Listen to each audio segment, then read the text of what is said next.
Hello and welcome to the Practical Leadership Podcast, where leaders share their tools and practical advice to make you a better leader today. My name is Max Kozlowski. I will be your host. And today we have a very special guest. He is a legend in the leadership field. He not only teaches it, but he lives it every day. He's an 8-dan master in Kenseido martial arts and is the first non-Japanese born to ever accomplish this. This gives you an idea. He's the founder of 1 Million Dreams that helps people achieve their bold aspirations.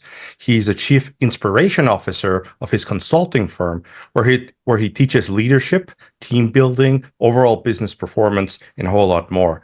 He's worked with some of the largest organizations in the city like Toyota, Citibank, USAA, and many, many more, along with government and city offices.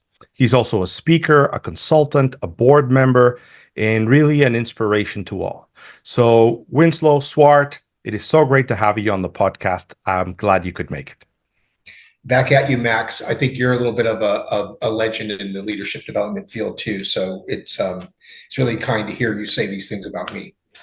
Well, your track record speaks for itself, and the testimonials and the value that you've added consistently to the community. So, no doubt about that.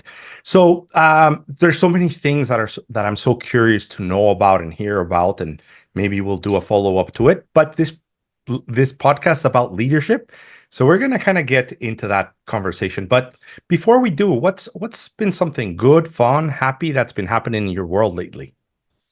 Wow, that's an excellent question. I just had a visit from my kids and grandkids, and they live overseas, and so I don't get to see them that often. So I think that Abuelita, my wife, is so happy to I mean, it was just such a joy to have the house filled. We had 9 people at the table eating and making a mess. And Lito, can we ride bikes? Being out there with the kids, just doing all the things we do. I have to tell you, this is my this is my love language, is being with my kids and my grandkids. So that was outstanding. Thank you for sharing that, and it's amazing, and it just so consistent in terms of family is what matters most, people are what matters most, and helping everybody be the best version of themselves is what matters most. So no surprise on that one. I'm always curious to ask, when did you first hear about the idea or concept of leadership? And I know that it happens so differently for so many different people. So I'm always curious. Mm-hmm. Well, I think that it really started at the earliest age, where both of my parents had to pick themselves up, having been very young, living on a continent that was war torn and ravaged, and having been survivors and of Holocaust, and also been in combat in World War II, even that and then afterwards my parents coming to America after what occurred in in the other hemisphere, and having to start from zero and build careers, build family, and their resilience and the lessons they taught us, myself and my siblings, and now even my children and grandchildren channel some of those lessons, and I hear them speak of these things. It's like, I think at its very core, leadership development is personal development, right? And it's about transforming obstacles into opportunity. And I really do feel that my parents were my best teachers before any formal or informal learning in the particular field occurred. But it certainly got my interest, right? Yeah. It resonates with me in some ways. And in my house, we never really spoke too much about the leadership as a term, but there were leadership behaviors all around. Mm-hmm. And I'm curious, did you guys use the word or the concept of leadership, or was it also just the behaviors? Well, I don't know if it was really framed, like, as you say, in the term, in the language of leadership development, explicitly.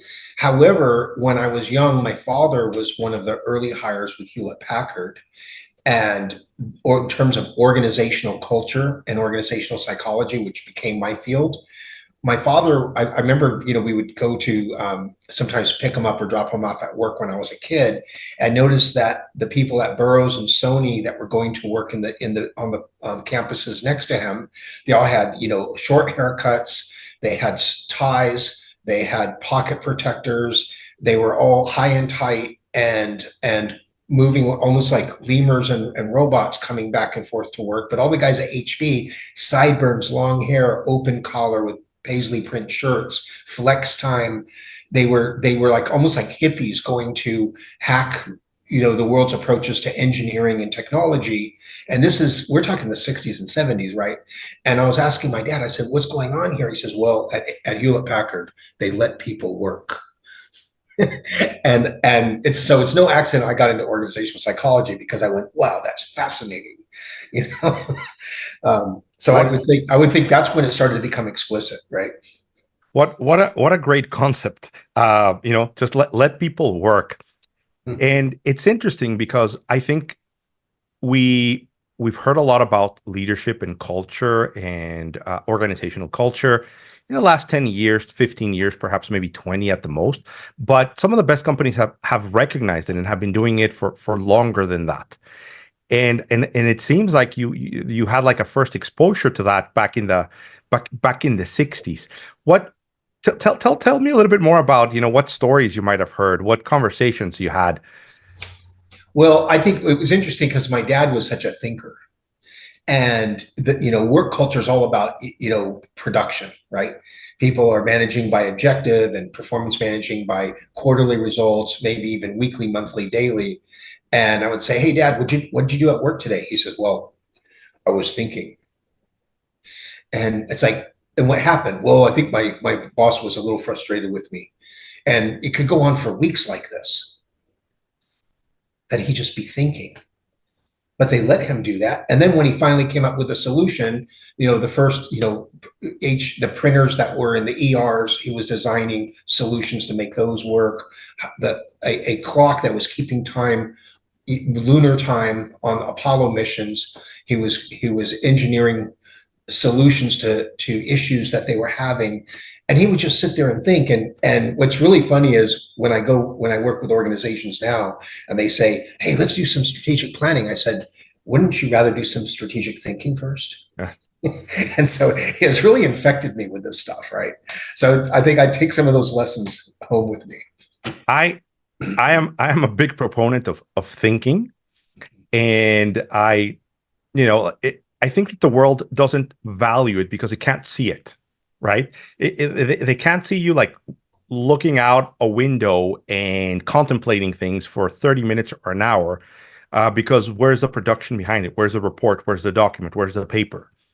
And ultimately, I think that you're right. We end up not letting people think enough, and when they're not thinking enough, then they're doing things. And then when we value people just doing things, then we end up missing the big opportunities. So I'm just amazed that back in the 60s, they would allow people to think, right? Yeah. And we're probably more talking about the 70s and the 70s, right? I would say, even though he started with them in the 60s, but I think it was in the 70s when this really started to become a thing where HP culture really differentiated themselves from their competition. I mean, in terms of a startup tech vibe, they had it before that was even a thing, right? Yeah. Yeah. Well, they were the true pioneers of technology and culture in Silicon Valley, and Silicon Valley is the foundation for everything else. Right. A garage in Palo Alto. I mean, that's where they started. Yeah. I mean, it doesn't get more legend than that, right? Mm-hmm. But I think you can even take it another step. You take it a little bit further upstream. We have this idea of strategic thinking.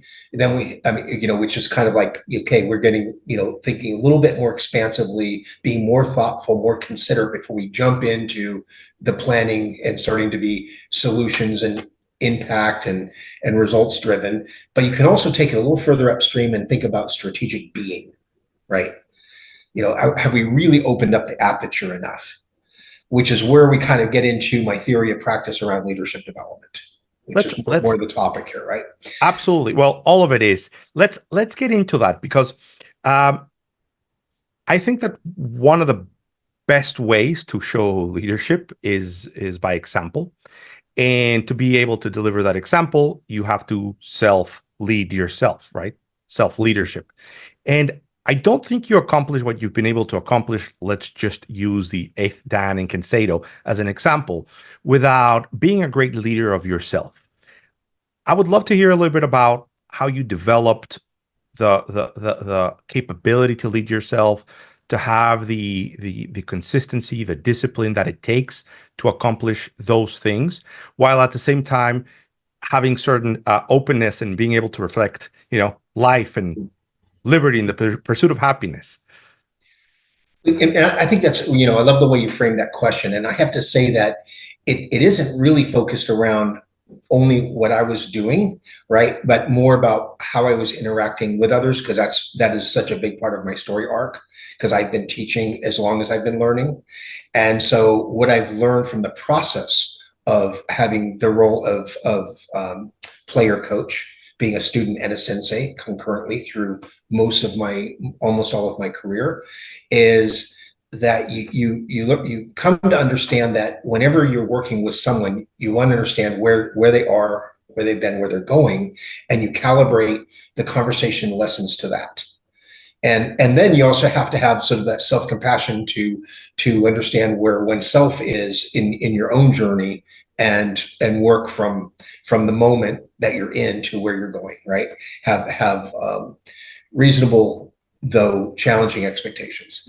And so I have found that and even going to leadership development, it's like, what is your what are your modules? What is your model? It's like, well, it really depends on who the client is, who the learners are. I mean, just you have to wrap it around, where they're standing and where they're going, right?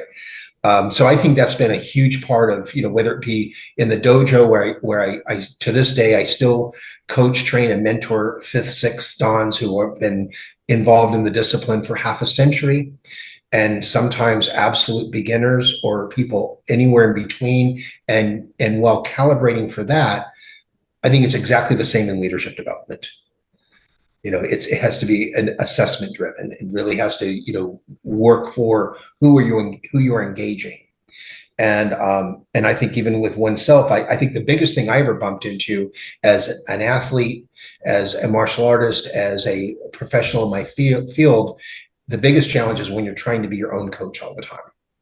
You've got to have mentors. You have to have, and sometimes your mentors were your mentees once upon a time, right? And it's okay for that script to flip. And it's actually, when that happens, maybe you've really done something. But I do think that it's about being really present in the moment for who you're working with, and also where oneself is ascending towards. I love what you're saying, because I sometimes run into a challenge. And this might be familiar to you too. So I think that the world kind of wants a simple answer and solution for everything. Mm-hmm. And they want to know that there's a specific, like, just follow 1, 2, 3 steps and you're going to accomplish all of your goals, and that's it. Mm-hmm.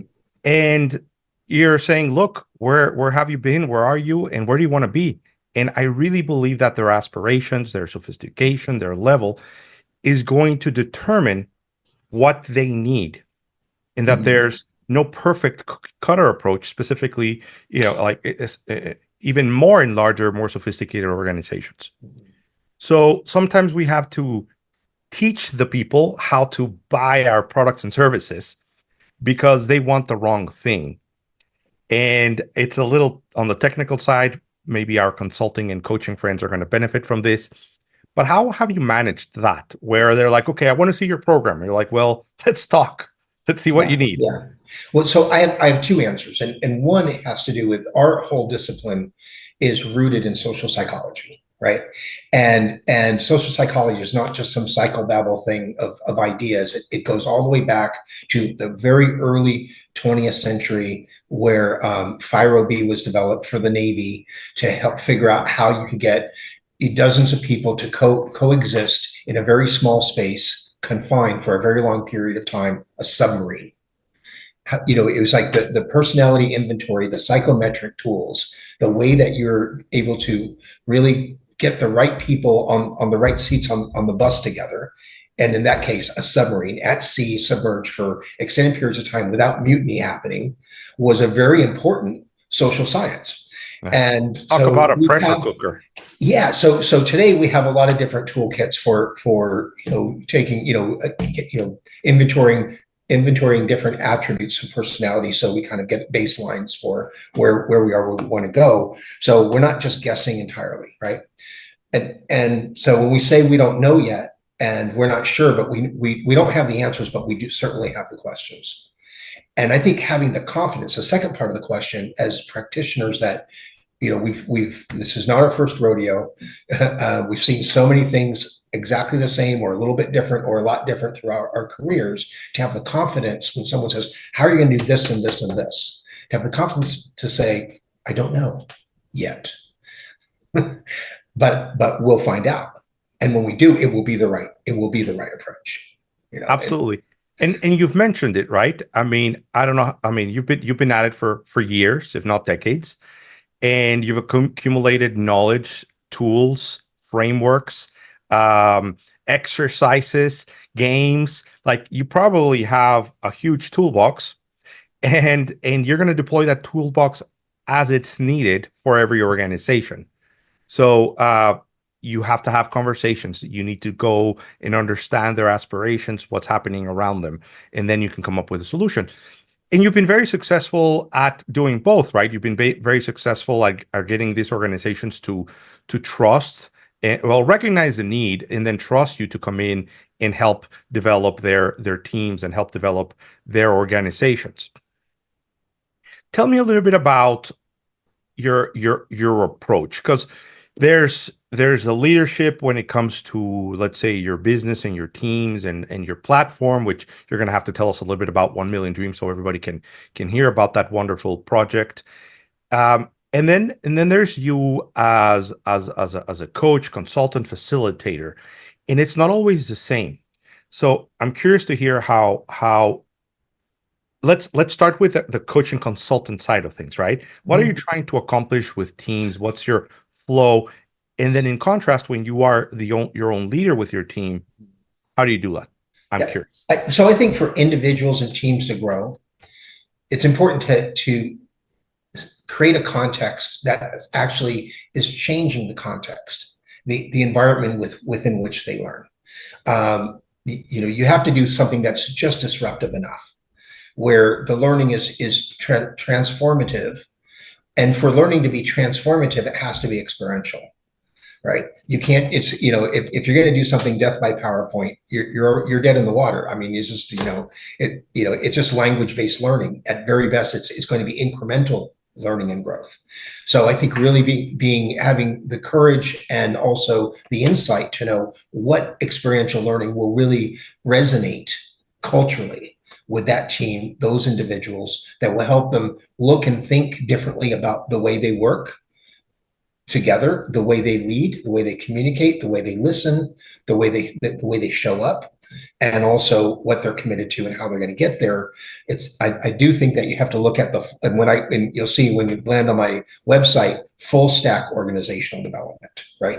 To not compartmentalize leadership development from team building, from strategic planning, from change management, from culture building, from all the different attributes. The more integrated, I think the more we get, our ROI is huge when we look at the whole operating environment, the ecosystem within which everyone participates in and contributes to, and ultimately leads. So at the end of the day, right, we're changing people's behaviors, and we're changing how they think, and you enhance both, and then you get some great outcomes. And I love how you frame it, because it all kind of comes together, right? There's a flow to it, and you engage the heart, you engage the mind, then you can take them on a journey, and then you can co-create and deliver some great outcomes. Yeah, and you're so right, Max. Co-create is such an operative thing. People own what they create. When they're the authors and the co-authors of that next epic in their journey, as leaders, as teams, as organizations, then the whole problem, when I look at even John Cotter's, 8 steps to strategic planning, the one thing I rail against is get buy-in. Yeah. If you have to get buy-in, you've done it wrong, Yep. because you just did this in the C-suite. You want to engage everyone very early in the process. Yep. Get Yeah. everyone's input so that when you start to implement, everybody had some co-design role, right? Yeah. Even if it's exactly what you thought you were going to do, from day one, that engagement is so critical. Yeah. That's I'm glad you talked about it, because if I have a complaint to some of these bigger programs, systems, frameworks, Are you talking about EOS? Just kidding. that, I mean, again, right? It's a great platform. There's a lot of things it does well, but I'm also talking about, like programs, Brian Tracy or something else, right? Yeah, Like yeah. bigger programs that have been around for decades. The problem is that they end up lacking the self, like, leadership and innovation and creativity that the solo or small group practitioner can bring to the table. Yeah, it's pedantic, or at the very least, it's pedagogy. Yeah. And adult learning is about andragogy, which is that the learner is part of I mean, they're not just there to consume and disseminate and regurgitate, right? Absolutely. So, I see that, just like me, you love technology, and you're looking at how are we going to add technology into everything that we do. So there's a new tool out there, and you figure it out, you learn it, and next thing you know, you're teaching it, right? And in this transformation with AI. And I see some of these older organizations, they don't even mention it, right? They're not looking at it. They're afraid of it. And I'm like, if you're not incorporating it, you're left behind. That's a different story. But that's one of the big differences between someone that is living it day to day and these, I don't want to insult anyone, but like these box type. Yeah, we definitely have to break down the silos between what's multi-generational and make sure that organizations are intergenerational. I've always had so much fun learning from, before it was the Xers, and then it was the millennials, and now it's the Zs. And it's like, if they're not involved in the conversation, then I'm living in a bubble, right? Yeah. Like, I might be a boomer, but some of my co-founders in the startup years ago, they used to accuse me of being the oldest millennial they knew, right? It's like, so you just have to, have a porous co-learning environment. I think and that's what organizational learning is really about, and I love the example that Bill Schley brought up in his book Unstoppables. He was a consultant to Rackspace and on the branding stuff in their heyday. He was a madman from Madison Avenue, and he used as an example. He compares startups to SEAL teams. Right, SEAL Team 6, was one of the things is the lowest ranking person on the team. When it's their time to do whatever it needs to be done, it could be the demolitions guy, it could be the guy with the least stripes on his shoulders. But when that is the mission, he's in charge, he's the boss, right? So if we're talking about digital marketing or whatever it is, it doesn't matter their rank, their age, whoever's the smarticle in the room, you got to listen to them and be their student, and I just love that vibe. Yeah.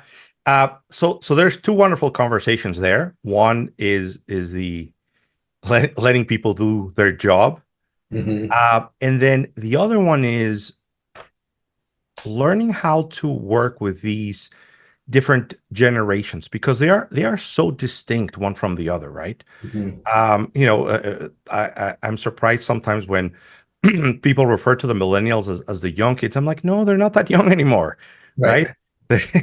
They're not that young anymore. They're coming into their own, for sure. You might be referring to some other generations. How have you approached it? How have you been able to understand people through, in the different generations, and be able to work along with them well? Because these organizations that you work with, they have all generations within. For years in my work, and I've done a lot of, let's say, DEI type training and development for different agencies, the county and corporations, and what people talk about how they frame diversity. I'm not going to say it's superficial, and I'm not going to use terms like identity politics, but I just did. But I think it goes so much deeper than gender, than ethnicity, than age, than lifestyle preference. I think it has to do with our core values is the way that I think that we're really diverse on one level. And now those values that may be more characteristic of some of these generational groups, that but you still cannot throw people into one bucket, right? Just because I'm a boomer doesn't mean I'm like every or any other boomer, right? Or someone who's a Gen Zer. They also are so unique in what they bring to the table. So I do really feel that generalization is a very slippery slope. At the same time, valuing and treasuring what we bring to the table that could be somewhat characteristic of what we bring because of when we learn things and that kind of stuff, where we are in our careers. The boomers that are, they're probably, some of them are going to, retire, and some of them are going to keep working till they drop. There's so much to be treasured and valued there, right? And you want to help people really work together, communicate, and love the fact that there's that kind of diversity in the organization, just as our Xers and our millennials and our Zs bring in all kinds of cool stuff that, we got to pay attention, listen to each other, and celebrate. And going back to your earlier topics, let one another lead. Let each other work. Ladies and gentlemen, this is the example of the difference when the idea of managers play checkers and leaders play chess in full display. And I think you've said it in a way that I hadn't quite heard it before, and I just want to re-emphasize it, definitely for the clip. Diversity is not just genetics. It's the generational core values and the changes that have occurred. Mm-hmm. So when you start to think about diversity and you think about it generationally, it's a whole other game. And then we can get into a conversation, well, what's right for my organization? Mm-hmm. Because I think that there's another big issue where people think that what you need today is what you're going to need forever. Mm-hmm. And you will have things change over time that require you to change your approach. So I don't want to mention his name because I don't like him that much. Silicon Valley CEO said, look, when you're a startup, you need very little diversity. You want people that are the same way, talk the same way, think the same way, and have all the same core values. Heck, even if it's Star Wars versus Star Trek. Mm-hmm. But as your organization grows, then you can really start to leverage the differences in both genetics and in culture and values.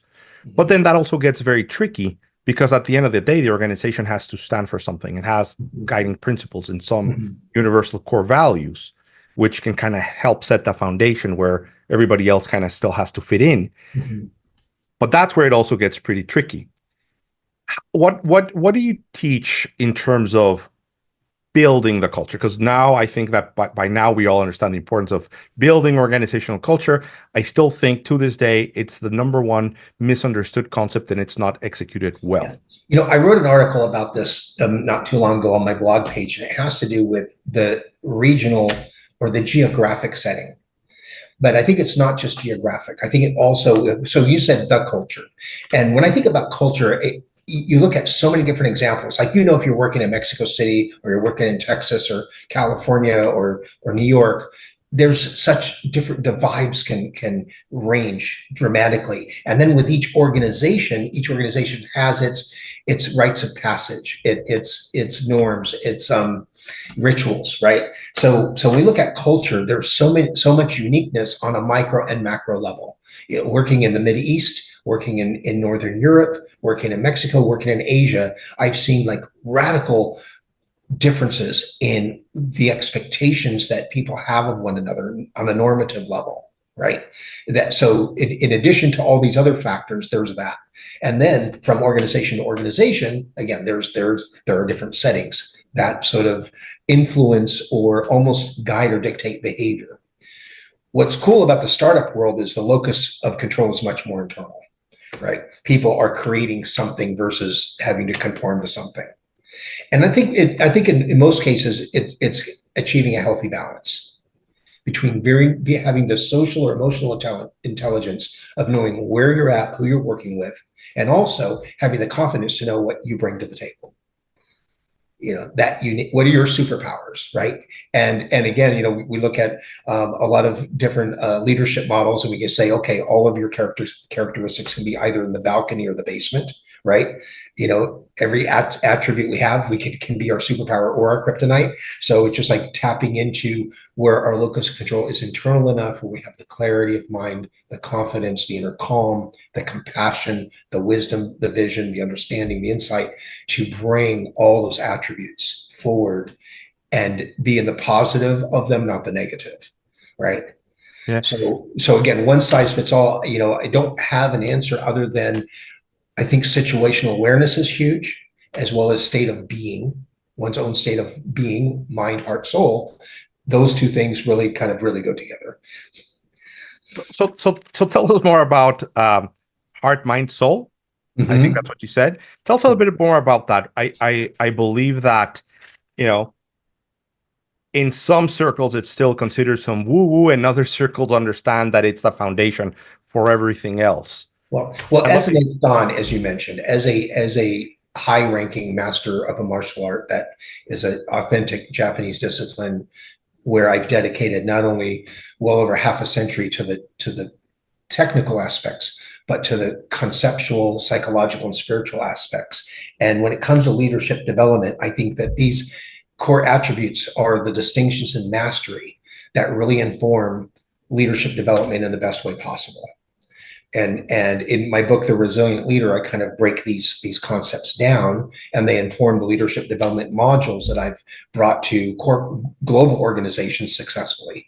From the Citibank and other types of companies where, it's been transformative when Citibank was in its golden era of culture building before the Travelers acquisition.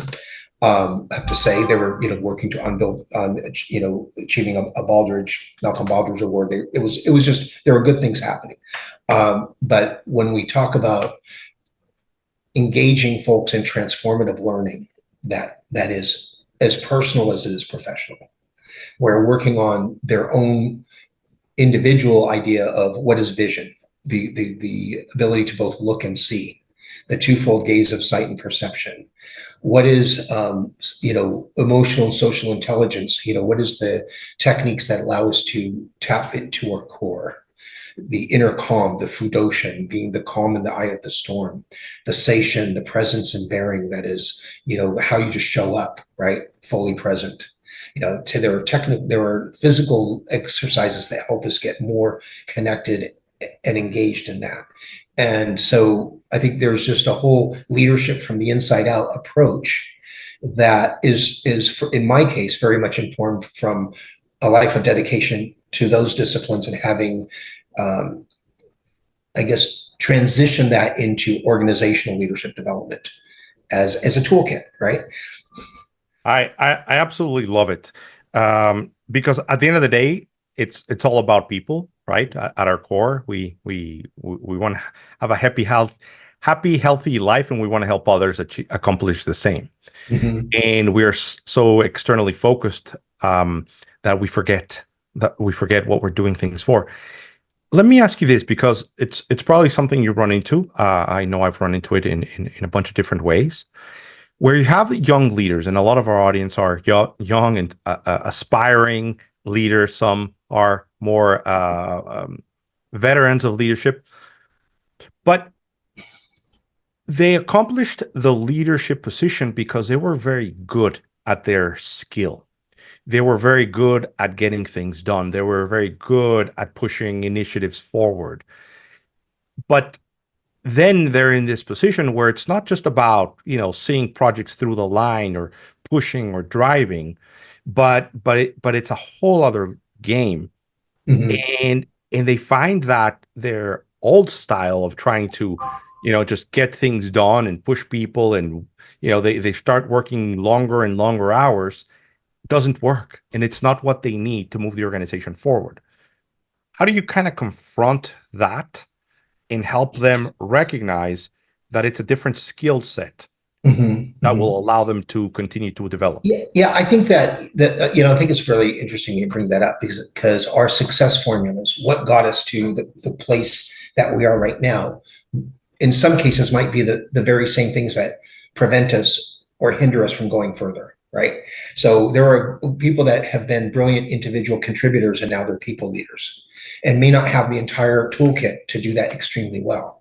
Because being a people leader is about being a coach and a mentor, not just it's not just the carrots and sticks thing, right? Oh, now we're going to do the performance management review. It's like, well, what happened up until that point, right? What kind of coaching, what kind of it's really a wonderful skill set to acquire if a person doesn't have that yet, and really assign themselves to, I'm going to help my people be brilliant so that I can get to the point where I can do the next thing, because until my people are brilliant, I've got to keep doing this thing.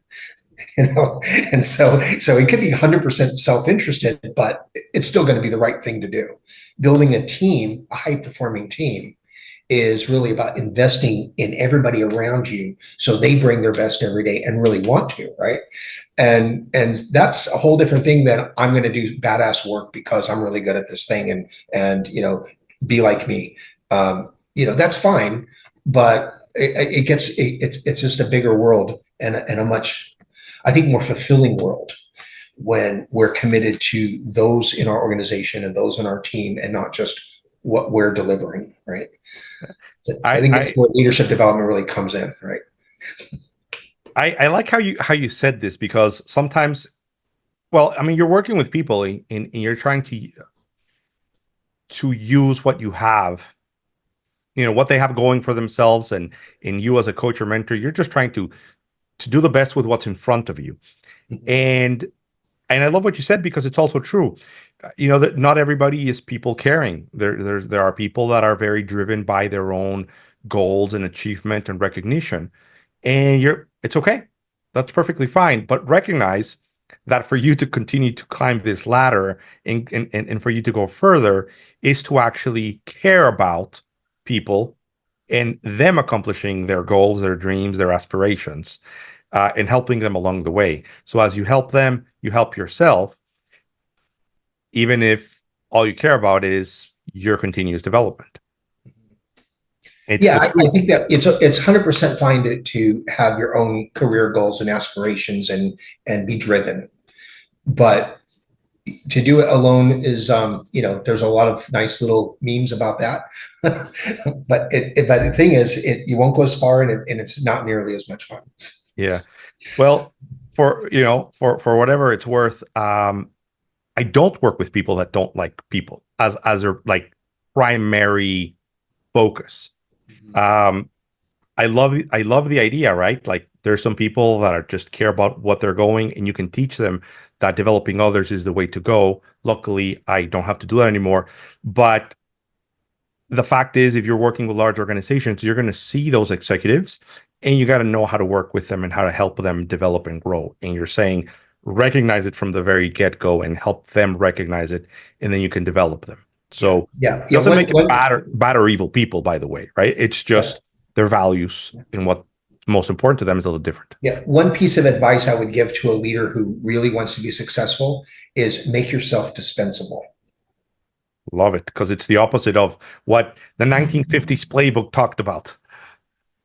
Yeah, make yourself dispensable so you get to do that next thing. Because if you're indispensable, you're actually stuck. Yep. Yep. I love that, because one of the, I'm very, I like people to create systems, because systems just make things more efficient, more fluid for the most part, right? And and that's typically a concern. Well, if there's a system and anybody can use it, then what am I here for? Whether they recognize it consciously or subconsciously, but recognizing that it just enables you to continue to move on.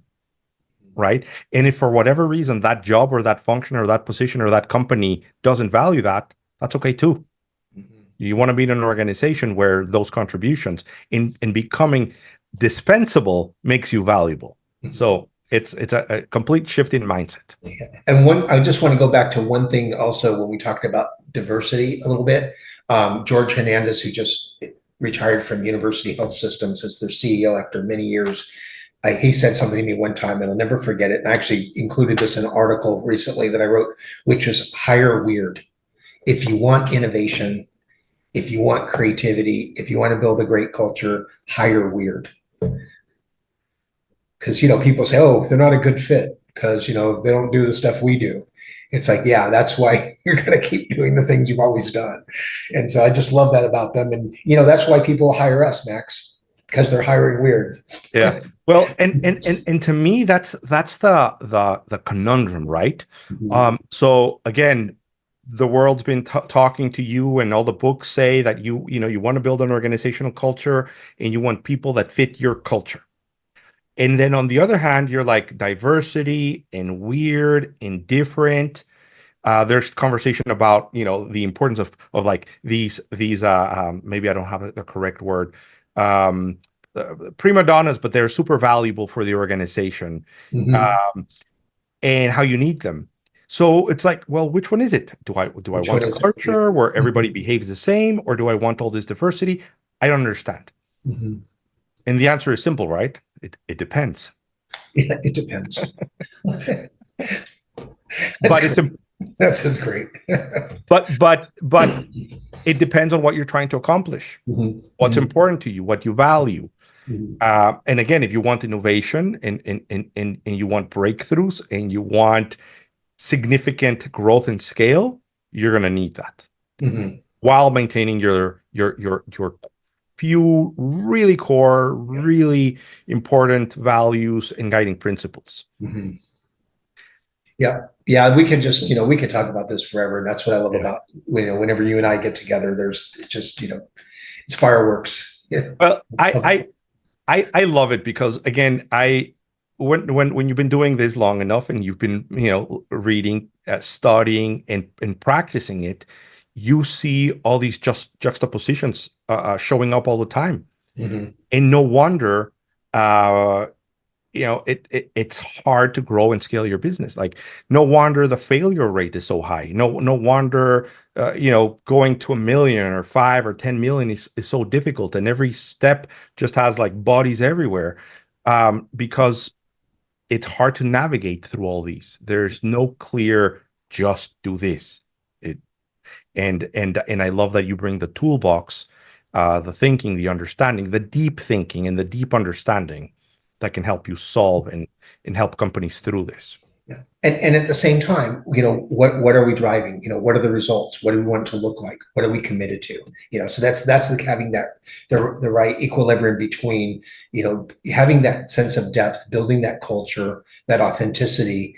But it's only going to matter if we create something, if we make the world a better place, if we drive value for our stakeholders, for our employees, for the community, for our customers. So there is that whole, you have to look at the throughput, right? The life cycle.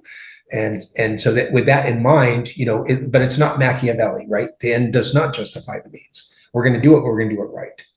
So I think that's why we can, we can go to sleep at night because we know we our values are moral ultimately. And I think that sometimes we forget that most organizations out there, whether they're small or big, they really want to create a better world. They really want for people to live happier, healthier. They really want to do good. They don't always communicate it. They don't always remind everyone. Not everybody inside or outside the organization recognizes it. But But it's one of my focused. favorite quotes is, if you don't stick to your values when they're tested, they're not values, they're just hobbies. Yeah, yeah. Those aspirations that aren't that aren't real. But you bring a good point because people need to recognize that most people do want to do good things and they want to contribute and they want to be positive. So let me switch it a little bit because I believe that your project, your initiative, your platform of 1 million dreams works, connects very well with leadership and connects very well with self-leadership. Mhm. We all need a little bit of help and support in moving towards our goals and aspirations. So I think everybody's going to be very curious to know a little bit about the platform, what it does, how it works. Yeah, just to let you know, we don't have a live app out there on the app stores right now, but the approach, the concept, the workshop still exists, right? The coaching still happens. In my executive coaching and in my workshops, we still apply the theory of practice where we do have to disrupt our own status quo. We do have to have the courage to think really big and my TED talk, the title "Goals Suck, Dreams Are Epic." Yep. Right. And I talk about, I have nothing wrong with goals except for if we stop there, how that limits and holds us back, that we do have to think bigger. And if your dreams don't scare you, they're just not big enough. Right. So it's kind of this whole idea of, you can toil and you can get to places incrementally, and that's nice. But, what is the dent we really want to make in the universe? Why were we even put here on the planet? What do we want to leave behind? And then what is our roadmap to get there, and how are we holding ourselves accountable and making sure we're making progress in that vein every day. And so and I think sometimes we get off course, we drop the ball, other things come up, and so we go back to tasks and goals. But ultimately, if we know what our dreams are, if we know what we're really ultimately committed to and what we really have the potential to create, and it's hard to do it alone. I mean, some coaching and mentoring, some toolkits. I have a workbook out called the 1 Million Dreams Field Manual, and it's just basically project managing your dreams, right? But again, I think that it really helps to have someone in your corner, right? A dream mentor, a dream manager, a dream coach. It's something I really enjoy doing because I've seen people do epic shit in their lives, as a result of the program, and they come back and go, "Wow, Sensei or Winslow, that was, thank you," and that makes me deliriously happy. But I yeah. I 100% believe that the universe conspires in your favor when you know what you want and why it matters and what's important. Mhm. And I think that people um, hold themselves back. It's like fear, and like if fear and doubt were a bad thing, right? Like if you needed 100% certainty and you needed to be 100% courageous all the time.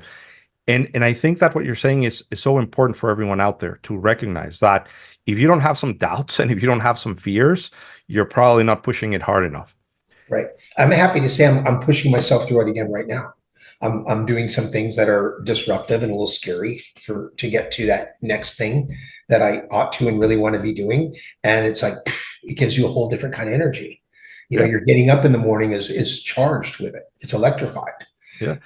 And then when you have a group of people that have gone through it, have made progress, have made steps, where you each recognize that you've had obstacles and you were able to overcome them, and that you were able to accomplish great things.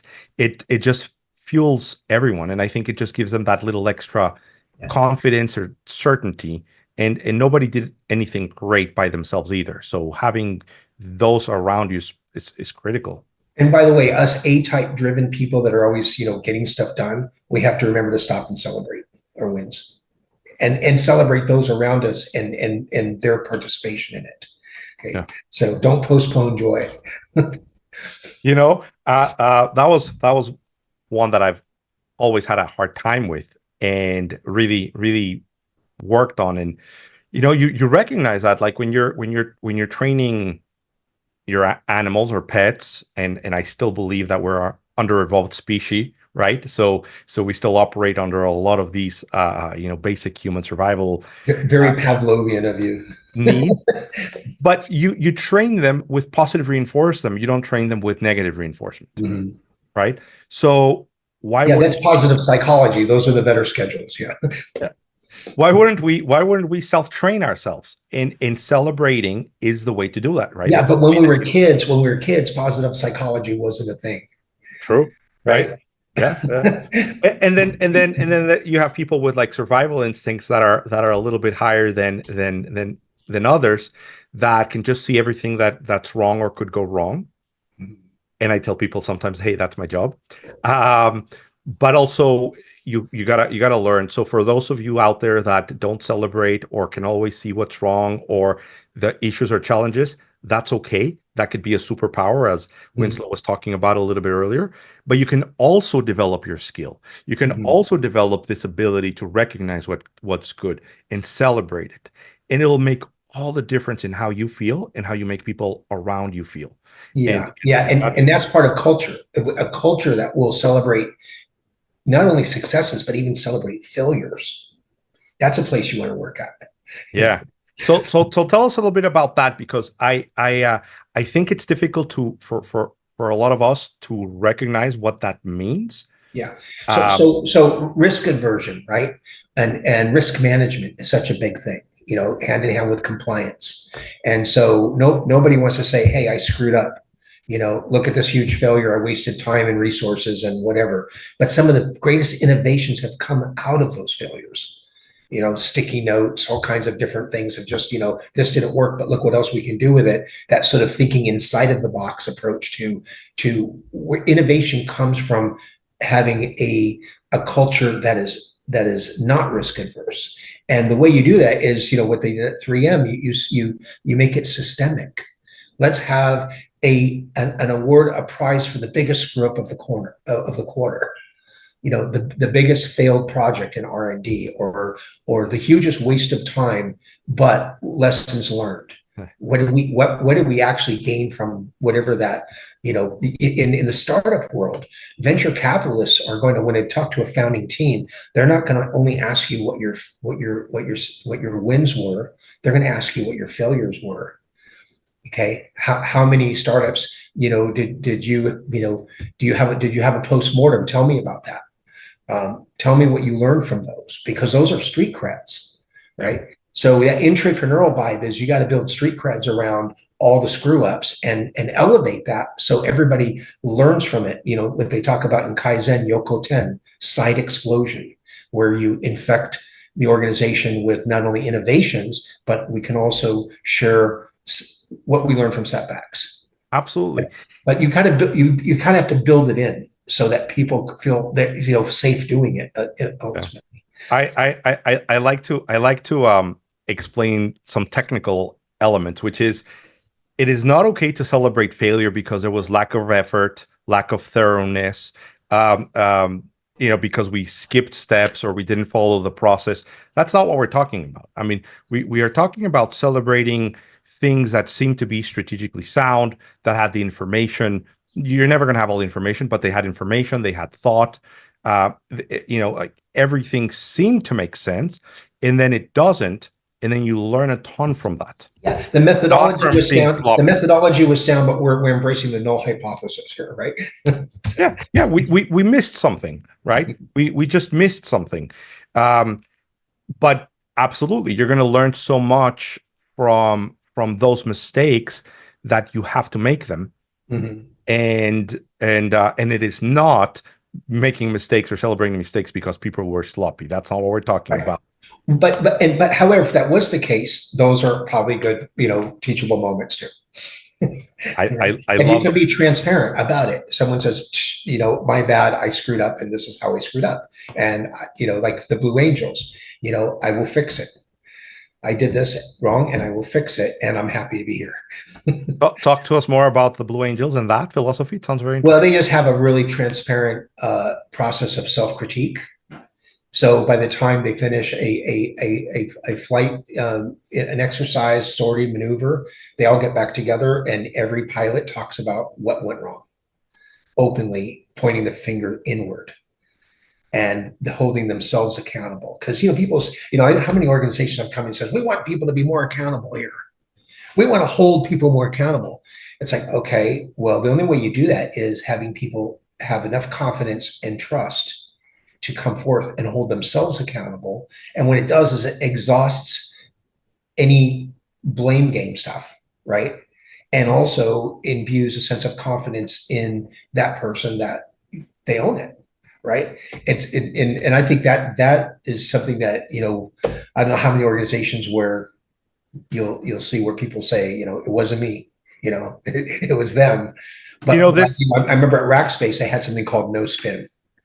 No spin. You show up and go, Psh, this went wrong, and I think it was my mistake, and I own it. And you know, we get into the subject of vulnerability yeah, yeah, and everything you have to have, right? The level of trust you need to have for people to be able to be vulnerable, and then have that happen. So sometimes people just, like you don't just flip a switch. It takes work, it takes effort, it takes yeah. developing and building the team. So And that's where get people to like where you and they're I from. come in, Max, is to help them build that into the culture, help develop that sort of that acumen, right? Yeah. That's a culture shift in a lot of organizations. Yeah. And it's interesting because it's a combination of mindset and practice, Mm-hmm. right? Or I like to say mindset and heart set. Tell me more about the heart set. Yes, it's you're not just doing it. It's not just the doing piece. It's the being piece. You're not just thinking about it. You're feeling it, right? Yep. You are authentically committed to doing that. You're not Yeah. doing it Like because you're supposed to or expected to. you've been able to digest it and process it, and now it's like in alignment with your being Mm-hmm. versus just a concept that my boss told me I had to do. Mm-hmm. That's that's a that's a whole other level. But I love that you brought up accountability, because we could spend hours discussing it.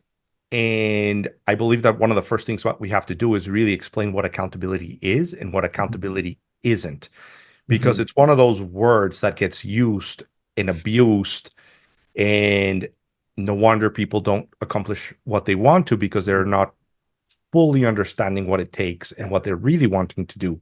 I just think the magic phrase is hold me accountable for. And even at the end of a workshop, the end of a meeting, the end of a conversation, hold me accountable for fill in the blank.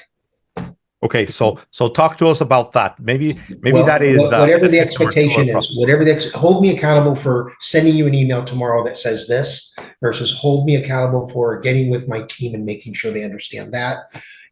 Just whatever it is, whatever the topic is, that somebody walks away with a deep, with an acute sense of responsibility for something's going to happen, and it's on me right now.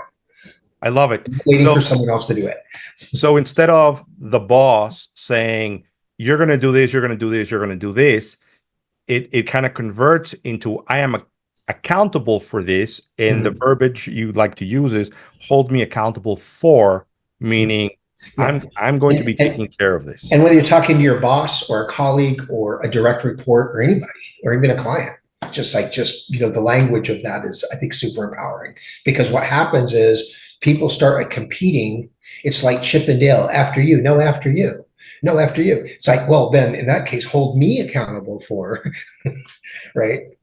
Because, who wants to not be, part of that, who doesn't want to be at the table, Yeah, and contributing a member of that party. Yeah. and adding value, Mhm. right? So instead of being imposed, it's like, I want to add the value, and I'm the one that's doing it.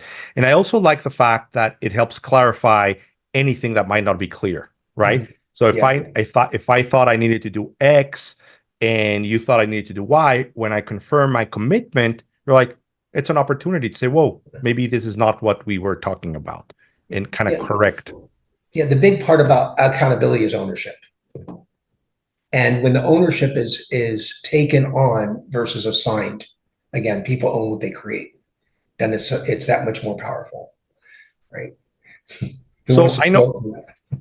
I know you have tons and tons of like tools and frameworks and everything. Is there something you kind of just take just about everyone that you talk to through, or is there like your go-to tool that can just help improve productivity or accountability or anything else that just kind of you have top of mind? And I'm sure that it might be difficult to find the correct one, but is there something you particularly love? Well, I think the low hanging fruit is really gravitates around what someone's, what is their core brilliance? What are they really good at? What are they passionate about? What are they supposed to be doing? In the moment and in general, right? So if someone isn't being who they are ultimately here to be, right? Doing the things that they're ultimately here to do, then, it's missing for them. So I just really think it's helping people connect with, well, this is your superpower. What are you doing with that? Okay, so if you're not doing that, then, well, okay, that's an easy conversation. Let's have that conversation. Let's make sure that we're invested in the thing that we do that makes the world a better place and makes us happiest. That's a whole other podcast on the importance of helping on self-identifying your zone of brilliance and helping others identify their zone of brilliance and making sure that people are in the right place, because things just flow so much easier once. So I think maybe the thing is having um, an intentional self-reflection, right? Might be the toolkit. Very intentional self-reflection that gets us to the place where once we're doing that well, everything flows out. Everything flows from that. And that can kind of permeate, or at least, somehow infect the other things we do with that energy and, right, that positivity. How do you do self-reflection? Do you have a process or a system or a framework? I have a really wonderful wife that if I get off track, she will remind me. I have a coach in my pocket, right? I have a very honest wife. But yeah, I would say, besides that, um, if I actually am going to be my own customer and drink any amount of my own Kool-Aid, copious or not, I think it's breathing first.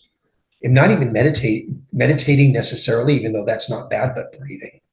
I think when we breathe profoundly, respirar bien profundo, we connect to attributes of awareness and of being and of insight and of vision, of wisdom, that we don't have to try very hard. Everything, whatever we're struggling with in the gray matter becomes clearer.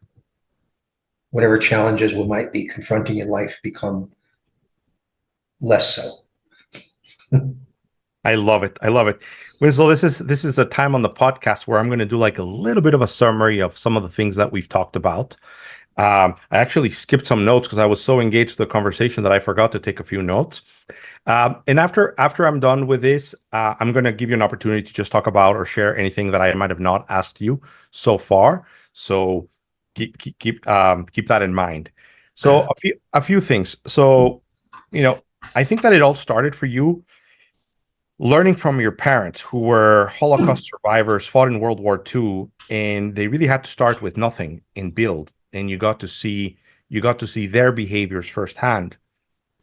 And it taught you how the obstacle is the opportunity, and to embrace that mindset and embrace that approach. And you were telling the story about your father working for Hewlett Packard, starting in the 60s and then into the 70s, and how he was warranted the opportunity to think, right? Not just to do stuff, but to think and come up with profound solutions to important problems. And then we talked a little bit about like the culture of people being themselves. And I love this statement. At HP they let people work, and how that all of that has driven your thinking and your approach towards business. When working with people, you've got to recognize and understand where they've been, where they are, where they want to go, and you need to customize your approach to them based on that. Whether it's your stories, your direction, your tools, whatever it might be, but it's recognizing them, and there's no like simple toolbox you can use for everyone. You've got to adapt to each one.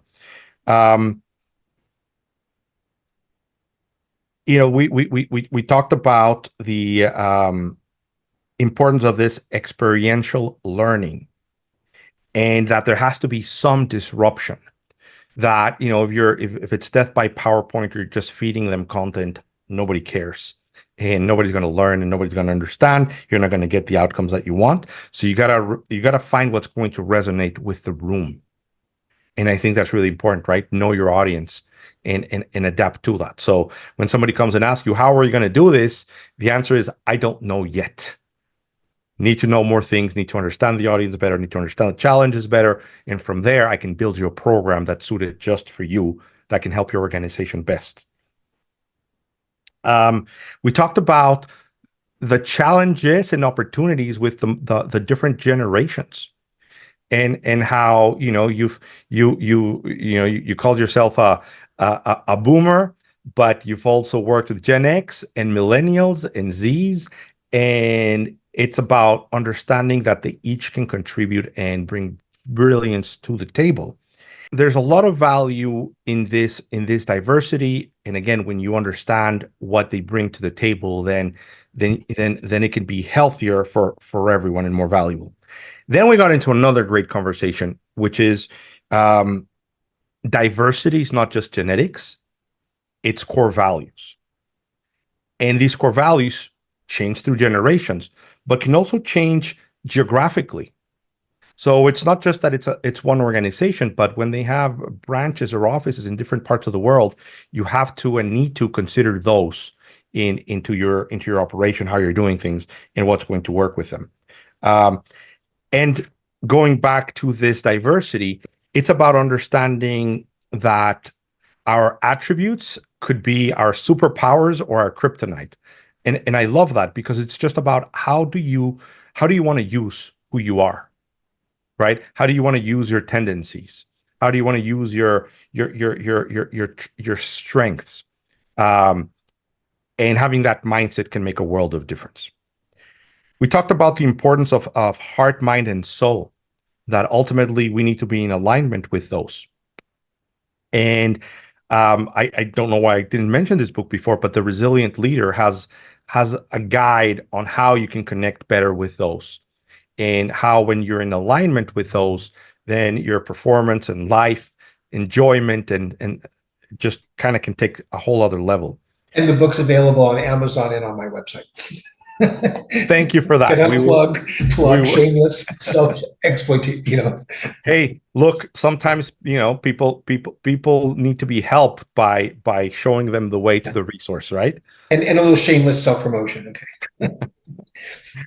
Um, so we talked about the difference between sight and perception. You mentioned that, because what you see and perceive is not the same as what's really going on, and being able to recognize it is one of those skills. The importance of emotional intelligence and being able to manage yourself within the circumstances or situation, and recognizing that you always have an opportunity to show up a certain way, and it's up to you to get clear about how you want to be showing up under different conditions. Big idea. What got you here could be getting in your way of where you want to be next. And if you recognize that and understand it as just part of your development cycle, you don't get frustrated. It's not like, well, I've learned this skill, now I have to go learn this other skill. The answer is yes, unless you just want to keep doing that and stay there. If you want to continue to grow and evolve, you're going to have to recognize it. And that's where coaches and mentors can really come in to help. And you ultimately want to help people be brilliant, right? Like, find their brilliance and make the most of what they have in front of you, and help them get clear about what they want and how to show up in the right way, and use their superpowers as superpowers and not as kryptonite. We talked a little bit. This was a great conversation about culture and this whole idea of, do I want a lot of diversity, or do I need to have some culture that everybody fits into? And you really said, look, if you want to grow and you want to innovate and you want to disrupt and you want to change things, you have to hire weird, right? You have to hire weird. And then we talked a little bit about accountability. Love that conversation. You have some very good bits on that. And I think that one of my takeaways from that conversation is, you want people to use these words. These words, hold me accountable for, right? So you as a boss are not pointing your finger and saying you're accountable for this, you're accountable for that. You've got like people volunteering and taking ownership of and saying, hold me accountable for this, which does a lot of great things. And then it kind of builds a culture of we're all chipping in, we're all adding value, we're all trying to do things.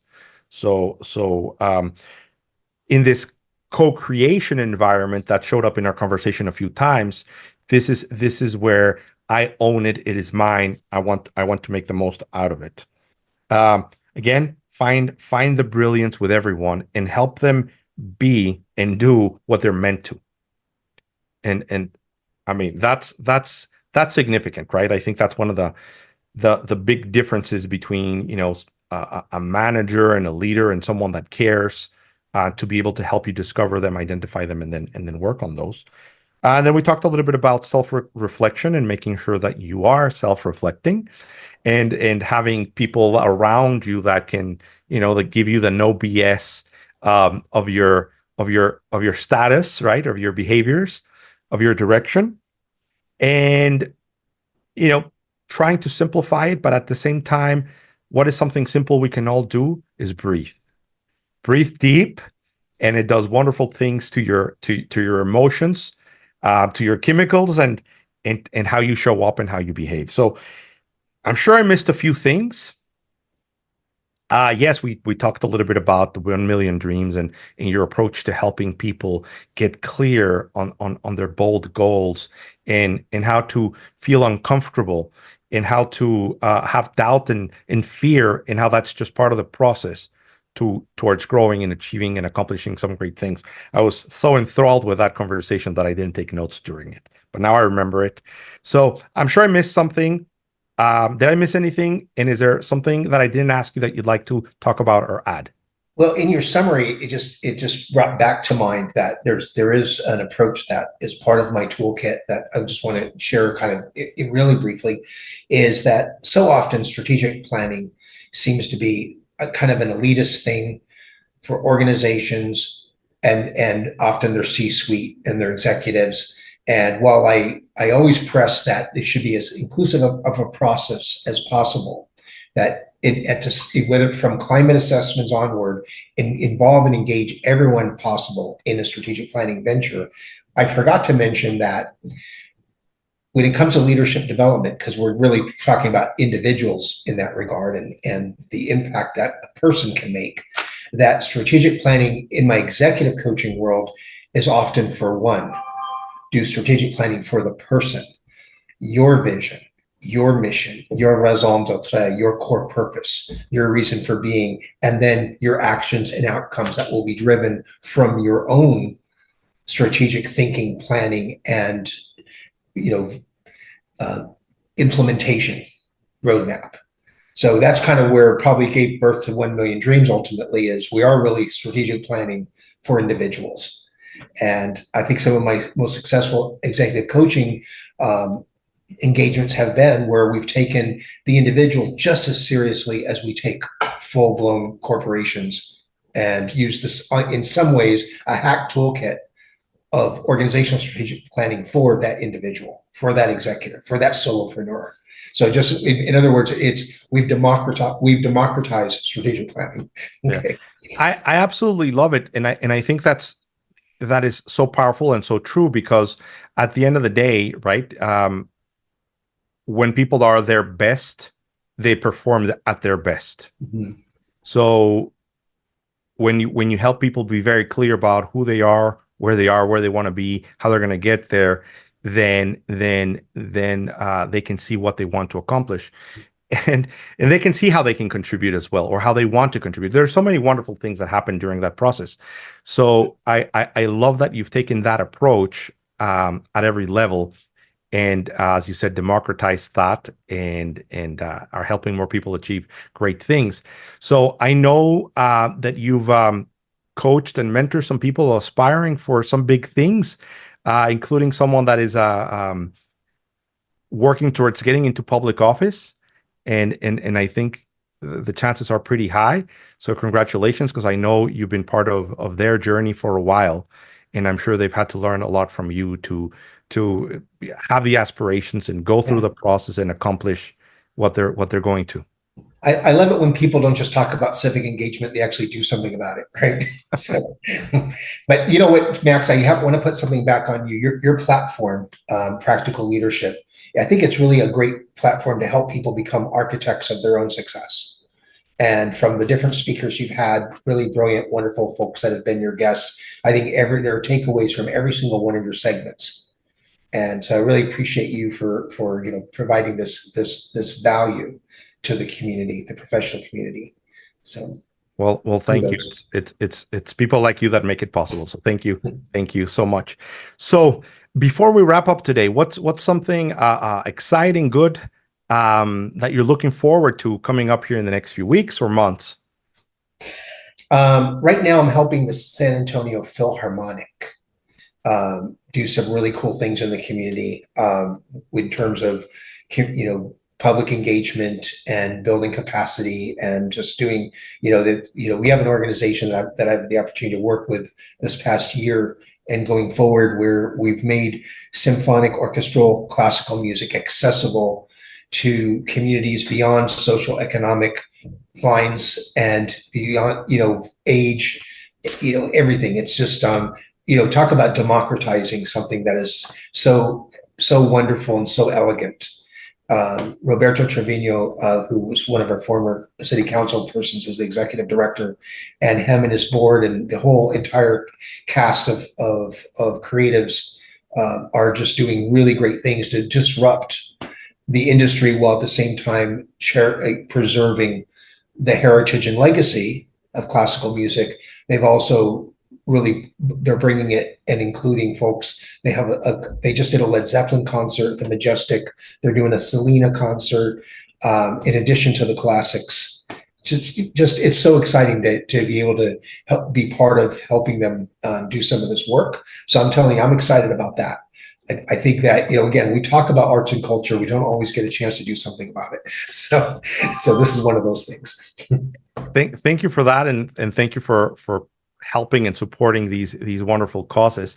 And there's one more thing that goes along with all of this, which is all of this leadership leads to innovation, leads to breakthroughs, leads to better lives, and leads to better business. So that's another great example of how they've had to change and evolve and address the new audiences and help them enjoy music and what they do in a new and better way. So thank you for that. Yeah, it's exciting. Winslow, it's been fantastic having you on the podcast today. I can't wait until we do this again or meet offline and have some more conversations. Wish you continued success in everything that you're doing and continued evolution in weirdness and innovation. So thank you for all that you do. Awesome. Thank you so much. Appreciate you.